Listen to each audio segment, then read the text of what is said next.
Long before I ever got started as like a freelance copywriter, I became obsessed with testing, with marketing testing, because if you go all the way back to like Claude Hopkins' Scientific Advertising, published in 1921, he basically said, you don't have to be a brilliant genius marketer as long as you understand how to test. And yes, of course, having great inputs is going to lead to better results. But he said, if you understand this scientific process of testing, you're going to figure out what the market responds to, and you don't need to like come up with it out of the air. You can just test things. You can test things and figure it out. And so I grew really fascinated with marketing testing, A/B testing, split testing. I even got deep into multivariate and Taguchi testing. And today, most of that stuff isn't quite as relevant anymore for the average marketer to know because of the power of the testing tools out there.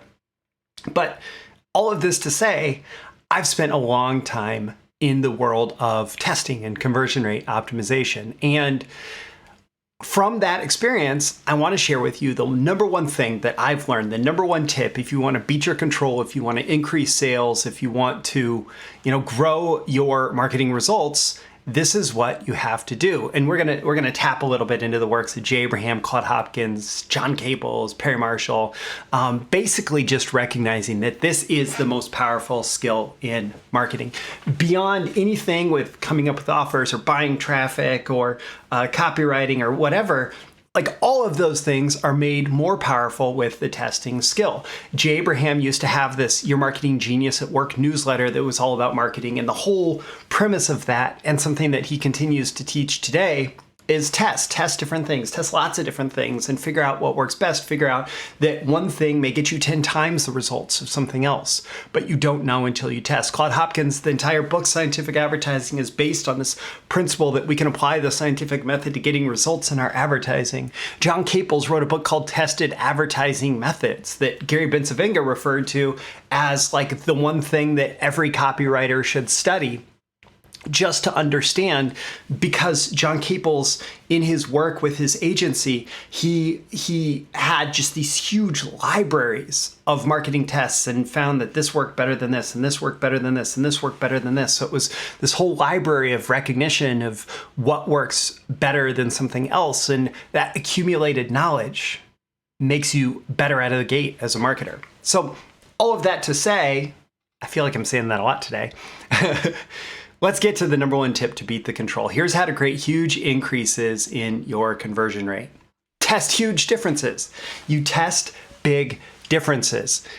Primarily, this is about the first impression, right? It goes beyond the first impression. So if you get down to something like a price test, and the price is maybe buried inside your landing page or your promotion, but it's a really important aspect of response, maybe testing price can make a huge difference in your conversion rate or your economics of your campaigns.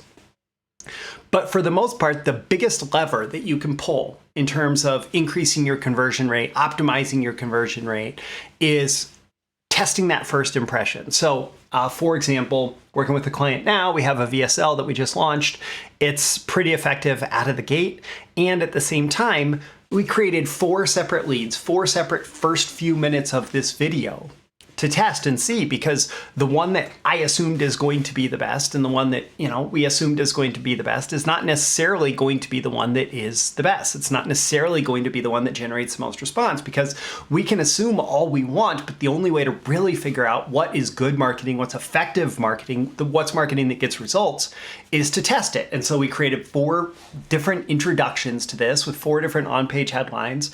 And even there, we're testing different headlines for each lead. Just recognizing that that first impression that we make is going to dictate how many people are paying attention, what kind of persuasion, pre-framing is going on for the rest of the sales message, and how all of that carries through to getting the result that we want, which in this case is conversion, is them buying something, right? In direct mail, you could have a control that worked really well, maybe a magalog, which is, it looks kind of like a magazine when it shows up, but it's really designed to sell like a catalog, except for usually it's selling one thing.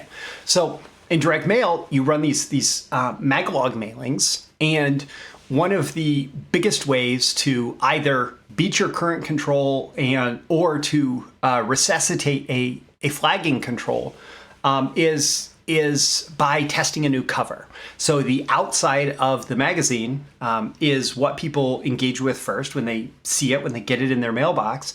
And a different cover can lead to a completely different response. It can bring people in who maybe weren't paying attention to the first cover. If people have fatigued, because a lot of times these things are mailed over and over again, if people have fatigued from seeing that first cover, it's not getting the same response as it did, the new cover can make all the difference. Again, it's about changing the first impression to get that to make that attention sale, which is the first sale that you need to make.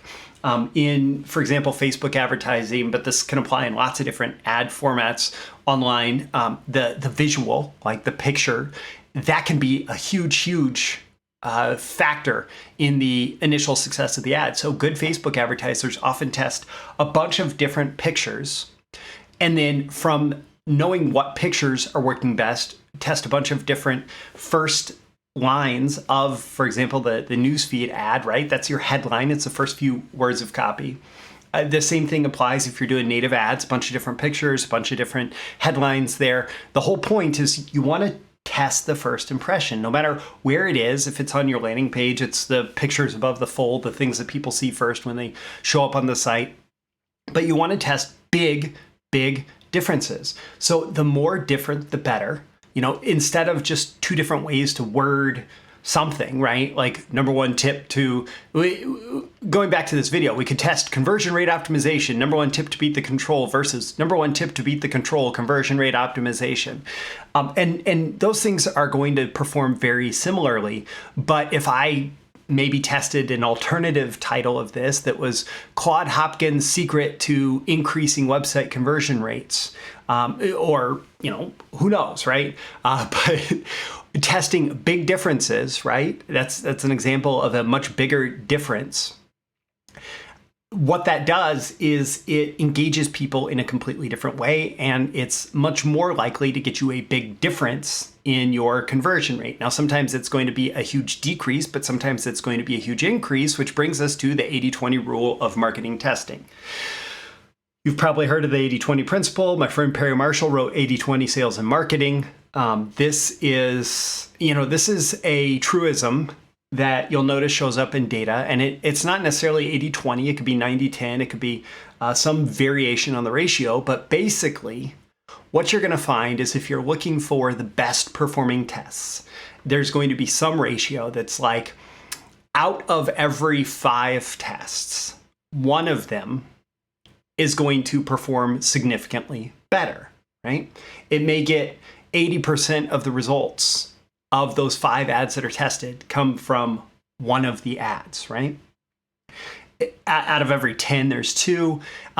You get into also the 80-20 power curve, which is something that Perry talks about in the 80-20 sales and marketing, that even within that top 20%, you have a top 20%. So if you test 25 ads, you're going to have 5 ads that do really well, but then one of those is going to do way better than the rest.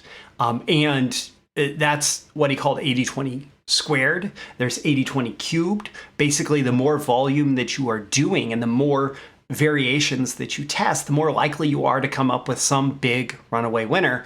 Again, acknowledging that you're trying to test big differences, you're not trying to test little differences. So you want to test. You want to beat the control. You want to test things that are significantly different than the other things that are working. So my call to action for you at the end of this episode is to ask yourself how you can use this lesson as you go forward in your marketing testing, as you go forward in your conversion rate optimization. What ideas is that giving you? What things do you need to test bigger changes on and see what kind of different results you can get? Don't forget to like and subscribe if you want more content like this delivered to you. And there's 2 ways to go deeper from this episode if you want more.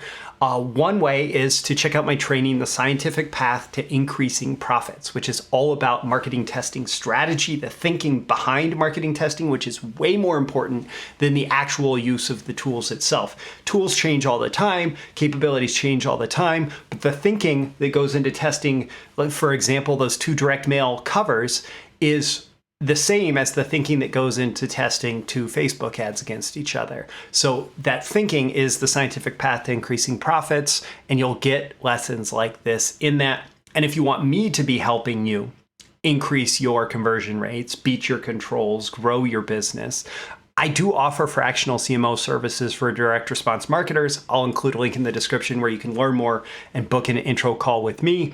I'm Roy Furr. This is Breakthrough Marketing Secrets, and I will catch you again in the next episode. See you soon. Bye. Thank you once again for tuning in to this daily episode of Breakthrough Marketing Secrets. Remember, check out the links with this episode for even more value. Now make sure you like, comment, share, subscribe, and engage in every way you can to keep this show going and growing and delivering daily value to you. I'll catch you soon for your next big breakthrough.